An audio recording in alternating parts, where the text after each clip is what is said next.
Hello and welcome to the humansinvent.com Tour de France podcast. I am Richard Moore and tonight I'm with Lionel Burney. Evening, Richard. So Lionel, here we are in our Alfa Romeo Juliet, which Gregor Brown told us yesterday is actually quite a female car, apparently. And we've been travelling around France in this for the last 3 weeks. It's going to be sad to see this car go, isn't it? It is. I was just thinking I'm going to take a little photo of her. Of her, yes. Of her, just as a little keepsake. But it's done us well. It's done us very well. Yeah, it's been it's an improvement on last year's car, which had a faulty. What was it? The seatbelt was faulty, wasn't alarm it? thing. Constantly beeped. It thought you were unclipped the whole That's time, right. so it beat the entire way around France. And it gave us a sort of tinnitus, I think, I was still hearing that noise when I put my head on the pillow for about a week after the tour last year. So no trauma like that. It was like a sort of sense. It was sort of torture, wasn't it? Really, it was a drip. It was like waterboarding, yeah. almost. We've had but nothing, less wet. We've had nothing quite as bad as that this year. No, it's been a good car. How many miles have we done? You've been counting. Well, what are we on now? We're coming up to. Well, we've done just over 5,000 kilometres since Nice. That is quite a lot of driving, isn't it? It is quite a lot of driving. How do you think that splits between us? Probably about 60-40. You've probably done more of the driving, I'd say. Yeah. Well, I think they'll be retiring this hire car now, so this might be the last journey as a Hertz hire car. I'm not sure if they can revive this. Right, well maybe when we do our next bit, we'll maybe talk a little bit about the race, shall we? Sure.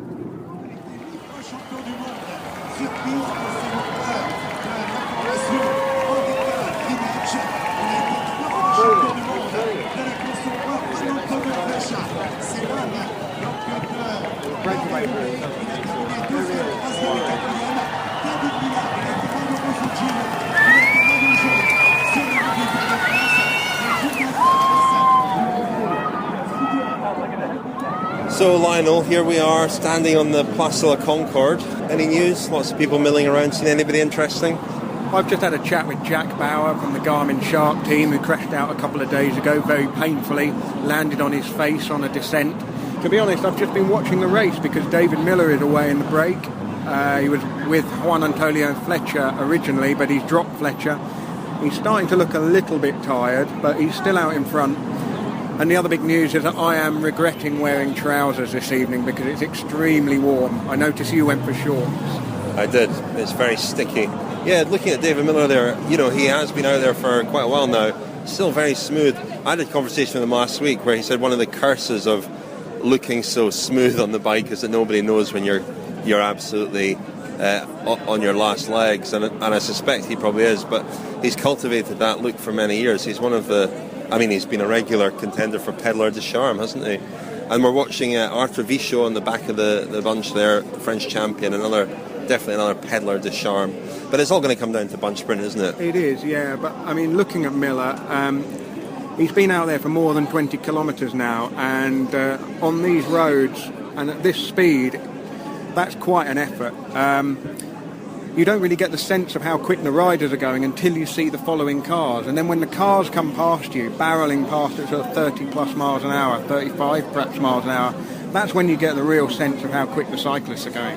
It's a funny stage, isn't it, this Paris stage? It feels like a kind of appendix to the Tour rather than part of the Tour itself. I don't really know why that is. Partly because it's a ceremonial stage, I suppose, rather than a stage that really matters towards the overall picture, certainly. But there's Miller. I think we can see Miller just sitting up there and going back to the bunch. But it's a funny experience, isn't it? It's a great occasion. There's a huge crowd here. It's a real carnival atmosphere, but there's something slightly odd about it as well. It feels a little bit different this evening because we are seeing the stage in the evening rather than in the afternoon. I think perhaps for those of us on the race as well, we travelled an awful long way today. The race was in the Alps yesterday. It feels completely different to be here in the capital where everything costs 3 times as much as it did yesterday. Everyone's better dressed. Apart from you, Lionel. Apart from me, yeah. And we're in a city. We're in one of the world's major capitals, and it's a real kind of gear change for the race and for everyone on the race, I think. €11 for a pint of beer, I think you paid earlier. I think, and it was so good you had two. Yes. And Jack Bauer, I think he obviously crashed out the Tour, but he's here in Paris, and I think you spoke to him a little bit about that and what his plans are for later this evening. Well, yeah, I asked him why after I'd turned off the tape. I asked him why he had made the effort to come to Paris, and he firstly said to respect his teammates. He's been on the road with them for 3 weeks and he wanted to be here to see them finish the Tour.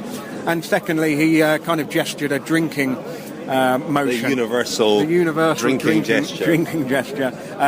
It's a bit of a party night tonight, isn't it? And I did ask him, with his facial injuries and his lips swollen and quite badly scarred at the moment, whether he'd be able to raise a toast to the rest of the lads, and he said that he'd be drinking through a straw, but he'd do his best. Will we listen to what Jack Bauer had to say now? Describe your feelings being here, but not being in the race, unfortunately. It's obviously a bit disappointing for me to have crashed out so near to the finish, to have gotten through 18 stages and then to go down on the 19th, virtually 1 or 2 days to go, and I would have been here. But, it's cycling. Played a very full part in the race because you were part of the advance force for Dan Martin's stage win. What was your role on that particular day? Dan and the rest of the climbers in the team really set that day up. I didn't have a big part to play. I was just involved in a short early breakaway of the earlier parts of that stage to kind of kick things off and set the stage off with a high tempo. Now I'm looking at your injuries here. Hopefully they're only superficial. I can see a few stitches at least. But I gather that you basically landed on your face on the descent. Can you talk us through the crash, if it's not too painful to do so? I crashed probably 6 k's down from the top of the Col de Glandon. It was a bit of a crazy crash. I'd just done a wheel change in the stresses of trying to get back on the bike and get back in the race. I momentarily looked down to get my feet clipped into the pedals, and of course you got the convoy and vehicles passing on your left hand side, a really narrow mountain road and a sharp drop to the right hand side. I hit a pothole, lost control of the bike and veered straight over the edge. I wasn't going that fast, but there was just a sharp drop off the side of the road. There was a fence off to my right hand side, so I reached out to grab this wire, and in doing so my whole weight just veered towards the road. I flipped over the handlebars and landed face first on the edge of the road, more or less. When you were down on the ground, was your first instinct to try and get back and get back in the race, or were you? No. I've never felt pain like that before. Pain to the face. It was my first reaction was obviously searing pain and just screaming like a little girl, I've been told. But I thought instantly that I'd broken my nose, knocked my teeth out, cracked my jaw, because I landed right on the edge of the cliff, right? Except the road and the asphalt extended over the edge, so I really took full force to the face, to this hard concrete surface, So to only come out with superficial damage like I have done, I'm really, really pleased. Thinking of the Tour as a whole, though, I mean, it's only a few years ago that you were racing the Tour Series back in the UK, so it's been a tremendous journey for you to get onto the start line and experience as much of the Tour as you did. It is, yeah. I'm really grateful for the opportunities that have been given to me and the doors that have opened up in such a short space of time. Like, it really has taken a lot of dedication and hard work on my part, but for sure I've been given the opportunity and really, really happy for Garmin to have brought me to my first tour. It's a shame you're not out there because it's a little bit like a nocturne back in London. It is a little bit, isn't it? A bit like the Smithfield nocturne. Yeah. Maybe a little bit warmer. The Tour de France with humansinvent.com. Innovation, craftsmanship and design. Okay, that was Jack Bauer. You're still here listening to the humansinvent.com Tour de France podcast, the very final one, and we're coming to you live from the Place de la Concorde. This is a bit of an experiment. There's a very noisy hospitality area behind us that we're not allowed into. There is, yeah. Arguably, they've all been live, but recorded and then played at a later date? Not arguably, Lionel. In fact, literally, they have all been live, yes. I don't know how we could have done it otherwise, frankly. Anyway, I spoke a little earlier this evening to Super Mario Pafundi, the Team Sky carer. He's been in the sport a long time as a soigneur carer. He's Italian. And he explained to me a little bit about what his job has involved on this tour. Slightly different to the traditional soigneur on the tour, I think, because Sky, he works for Team Sky, if I didn't mention that already. Team Sky have such a large army of carers that the job has been divided up to a greater extent than I think previously and traditionally. In teams, a soigneur did a bit of everything. It could be everything from preparing the musettes to massaging the legs, taking the rider's luggage up to the rooms, so on, everything. So I spoke to Mario a little bit about what his tour has involved and his role within Team Sky. Can you tell me a little bit about your job and what sort of hours you keep during the tour? What I say before, I like the word carer because they means take care. Take care is mean take care about everybody in our team, look after the rider for hydration, for recovery, for the massage, make sure the rider have all the stuff they needed for supporting them in nutrition and in hydration, and about the logistic in the hotel, about the food we need to buy it for the supermarket, and try to organize. And I've been in contact as much as I can with the senior management about the team to make a plan. Here they are really restricted about the plan, so we try to do our best job. You have to be very organised. Very organised. What time in the morning do you start during the tour? I think the last week, I just talking before, I did a pseudo. I have sleep like 6 hours for night. Just we went really later in the beds because we need to look after the washing and the laundry. And then in the morning, wake early for transfer for another hotel. Sometimes the road, like in the tour, are closed, so we have just one solution for the road. Traffic jam is quite common. Yeah, like we've been in the Alpe d'Huez. You don't do the feet, do you, during the stage? No. Like we have, like in this team, 5 or 6 physio, carer, how they say, and someone they 3 or 4 of us, they follow the race, and that's mean take care in the bus or the rider travel, and after the finish for change, cleaning, give the important in the first hydration and recovery food, and did the feed zone in the section of the parkers. For me, it's just 2 or 3 of us. They need also take care about the logistic. That's mean organize the hotel as much we can with the beds, because our rider change the beds, don't you? Yeah, our rider they got techno gels, they call, I don't know if it's the mattresses. Yeah, the mattress. So we clean all the bed sheet. We make sure they are always cleaning. All the riders they sleep in the same mattress. It can be like very comfortable for all the tour. Sometimes we have 4 stars category hotel, some 2 stars category hotel. That's make difference in on the quality of the sleep. It's a massive job because when the riders crash, you need to change every day the bed sheet because they are a little bit dirty by the blood. And then, we organize with the chef and nutritional man all the food in the race, about cake, rice cake. We have a lot of really good feedback by our nutritional the operation. Yeah. And so we're standing here on the Place de Concorde. Is this the first you've seen of the bike race? Is this the first time you've seen it?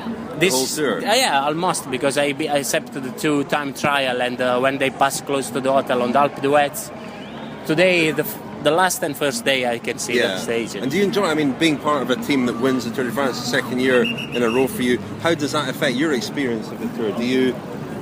Does it make it more enjoyable or more stressful? No, I just, when they started in 2010, the mostly word about Team Sky, they want to try to win the tour in 5 years. And there is some special sarcastic and humor about the laughing about this goal. And then if we think in the last 4 years they won 2, that's just unbelievable. For the job, we start by the management until the last carer, like I can be, or I don't know. You know, everybody did amazing job. That's mean. Maybe mostly of the person still is in the team by the first year.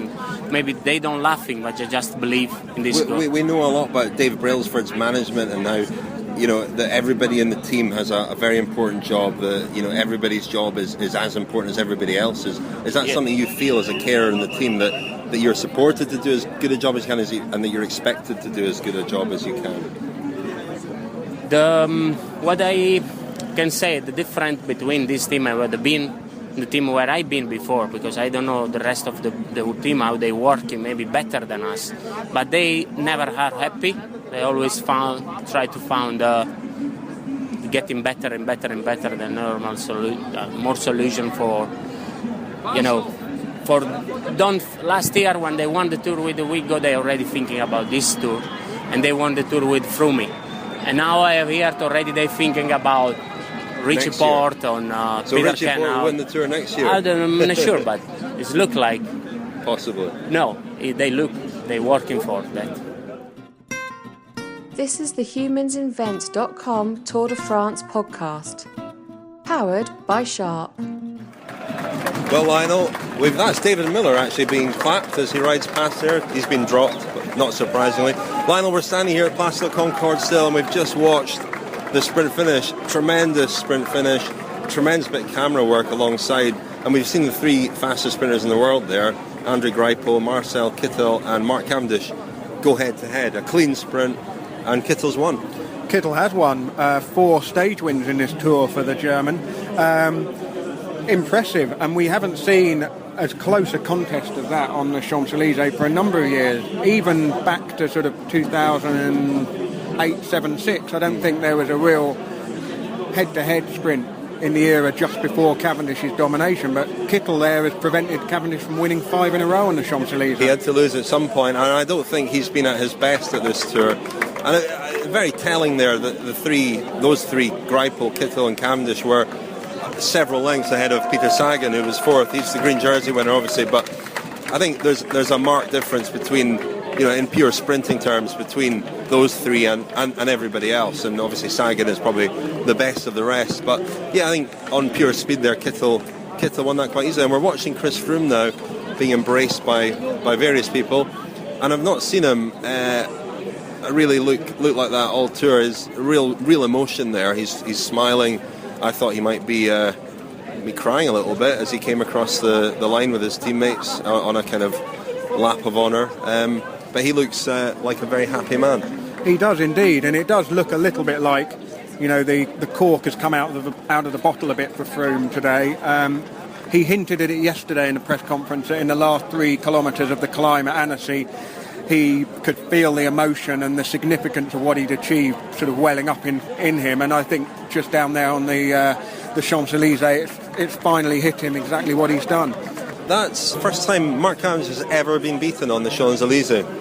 That's right. Yeah, extraordinary really, because I think on the way up here we were both talking as if tonight would be a run-of-the-mill victory for him. But it's surprising that perhaps overlooked Kittel a bit, because he's hauled himself through those Alpine stages and fair play to him. Incredibly well. I mean, the size of him to get over those mountains and stay inside the time limit without too much trouble, and then to still have the speed to see off Greipel. And as we see the result there, Cavendish actually 3rd behind Greipel. So pretty surprising result, I would say. Try and get a word with David Miller. Yeah, one of the animators of the race today, and got a big cheer there from the crowd, who obviously appreciate what he did.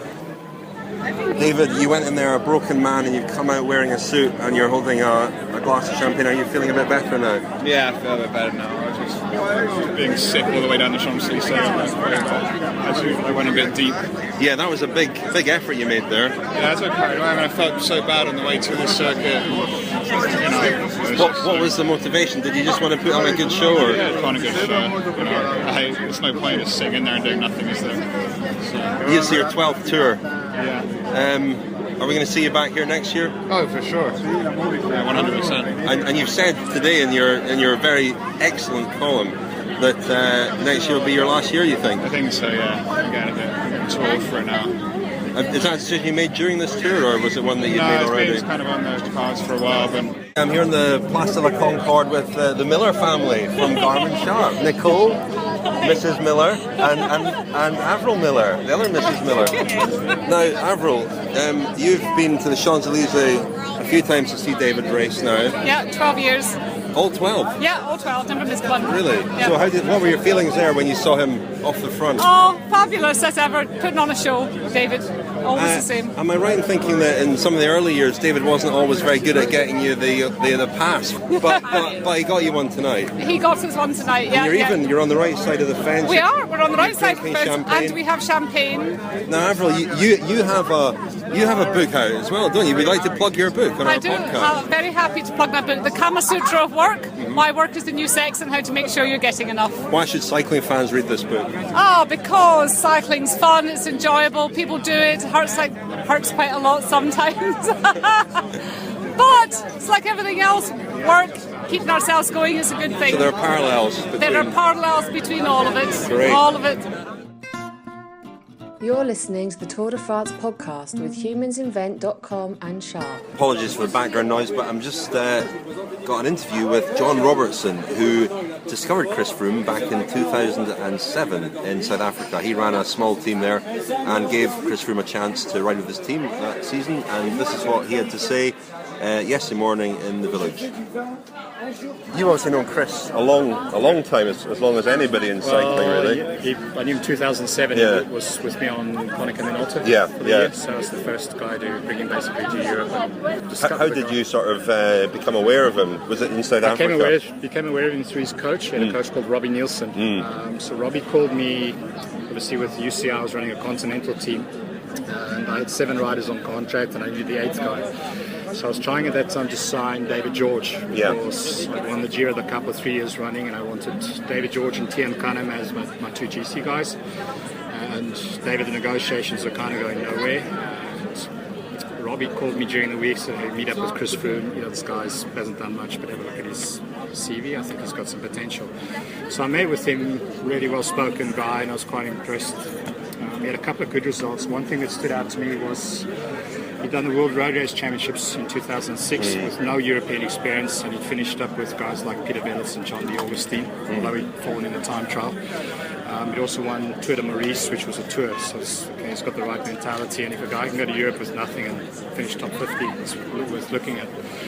So my federation called me on the Friday, said, look, if you don't give us the 8th guy's name, you're not going to be able to register. So take Chris Froome.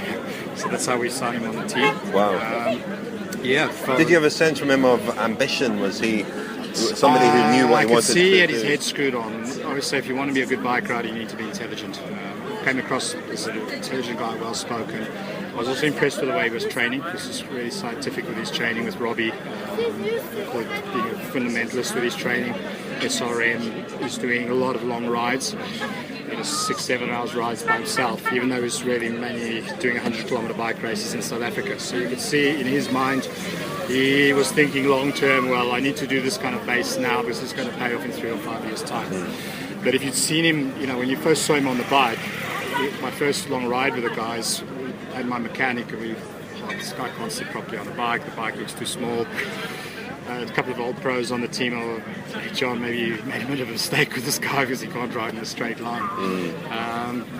Then I did a training camp with the guys. At the end of the training camp, we did a big climb. Chris rode away from everybody. And then already I said to him, Chris, you can win the Giro de Capo this year. And he said, well, are you crazy? Letting me riding 2 years or whatever. I think he finished 5th or 6th in the Giro. He won the Best African Riders jersey. From there, he was with me, and then we also got into the UCI Centre in Eagle. So I was paying his salary while he was riding for them. But for me, with Konica, I always wanted to see it as a funnel to get guys through to Europe, either make it in Europe or not. His first tour in Europe was then Giro de Regione. So I was running the national team at the time. Chris was with the UCI Centre. I can still remember on the first stage, we kept hearing on the radio, like, Chris, crash. Another guy, Christopher van Heerden, riding for me, so I kept going up the road. Chris must have crashed 3 times, ridden a bike off because he couldn't even go downhill properly. By the 3rd stage, I think he was 2nd or 3rd in the 3rd stage there already. So you can see when he developed really quick. His progression was really quick. He learned really fast, and there was something there. It'd be the hardest day with the Tour of Japan. It's probably the hardest day in the Tour. He went in the break from the gun. 20 riders were away. The whole break fragmented. Whole peloton chasing. 30 k's to go. Chris goes on his own again. Peloton went to pieces trying to catch him. Still won the stage. Then I pushed. The other big objective for me then was to go to Tour of Britain, because I had this war going on between myself and Barloworld. But I knew if a guy rode well for me, Barloworld would pick him up. So okay, I've got to get this guy to... I said to him, if we can get you to Britain, do well in Britain, you've got to go in a break or do something. I'm sure you can accomplish. Was that 2007? That was 2007. I think that was his first ever time to Britain, wasn't it? Yeah. So I took the team over to Britain. Again, I can't remember which stage, but also he went away. He went away in the last 30 k's. Everybody, 4 or 5 pro team chasing Chris, and we must have caught him 3 or 5 k's to go. But I mean, the guys were bleeding to bring him back. So is it a surprise to you what he's done the last couple of years, and to see him in this position now? I think the potential was always there. A lot of people were talking about Chris, and it's honestly horseshit with doping. I know Chris, I lived with Chris. I know for a fact he's the most anti-doping guy out. And for me, the question is, if I'm going to go to the doping circuit, we should want to discuss it.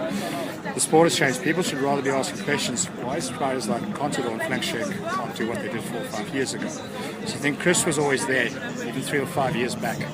But there were still things going on in the sport. The sport now is clean, and guys that have the natural genetic potential, the ability. He's a little bit of an anomaly in terms of his physique, the way he rides the bike, his recovery rates. I know the training he was doing 5 years back already. When this guy was going out 7 hours on his own, everyone was doing 4-hour coffee shop ride. So, even you go back to 2008, he did really well. It was his first Tour de France. He did really well. I think it was 16th in the longest time trial there. So there was always something there. I saw him ride Giro d'Italia on some of the toughest days going away, and then he just sort of blow in the last 5 k's out the break. This is a humansinvent.com Tour de France podcast with Richard Moore and Lionel Burney. Lionel, here we are in Paris. Night has fallen. It's definitely dark now. We're back in the bar we were in before the stage started, and we're about to wrap up our podcast. That's right. It's been a long, enjoyable journey. I feel slightly emotional that it's all come to the end now. You and Chris Froome. Well, yeah, I haven't got as dynamic a last line as that planned. His speech on the podium I thought was very impressive, and the last line, which was along the lines of "This is one yellow jersey that will stand the test of time," I thought was a fitting end to this tour. Very much so. He's been saying that all tour, hasn't he? And that was a clearly planned speech. There was no let's draw the raffle numbers now from him. And we went around afterwards and spoke to a few people. You heard my brief interview with David Miller. He was in a right mess, I have to say, after his efforts on the Champs-Elysées. When he initially came back and tried to speak to him, he sunk a can of juice very, very quickly, and he was in a real mess. And then he came out and he was quite distracted, and he'd made a real big effort, I think, there on the Champs-Elysées. But he did confirm that he intends to be back next year, which is good. So it's been a great tour, and it's been a very enjoyable podcast. And I bumped into our sponsor from Sharp, Jasper Credland, who we owe great thanks to for supporting us in this venture. And we spoke about meeting up in London and discussing future plans. So hopefully the podcast can continue in some way, shape or form. Very exciting. We must thank Jasper and everyone at Sharp, and also Nigel Brown and everyone at Humans Invent. Also our very fine editor, producer John Mooney, for stitching together all our interviews and ramblings and making it into a cohesive podcast. So thank you to everyone. Thank you as well to all our listeners. I guess that's pretty much it from the 2013 Tour de France. So thank you very much to everybody for listening. The support and feedback has been wonderful. It's really kept us going, I think, at times. It certainly has, yeah. I mean, it's just been nice to kind of sit down at the end of the day and sort of dissect what's happened in the race and try and convey a few of the other things that we see and hear on the road, which perhaps doesn't come across so well in the written word. I think there's something about this kind of quite informal... Speak for yourself, Lionel. Touche. I think the podcast format has definitely, it's been very enjoyable to do, and it's kind of made us think and work a little bit differently this year. Definitely, and we hope to carry on and be back next year. Thank you, Richard. Thank you for your company and all the driving. Thanks also, we must not forget Daniel Freeb. Yes, we must thank Daniel Freeb. Thank you, Daniel. If he's listened this long. Thank you to Chiro, Matt Bowden, Andy Hood, Owen Slot, Orla Chenoweth. Any other guests that can't miss anybody out here? Everyone we've featured on the podcast. Yeah, Rupert Guinness. Everybody. Everybody, the whole press room. Thank you. And good night.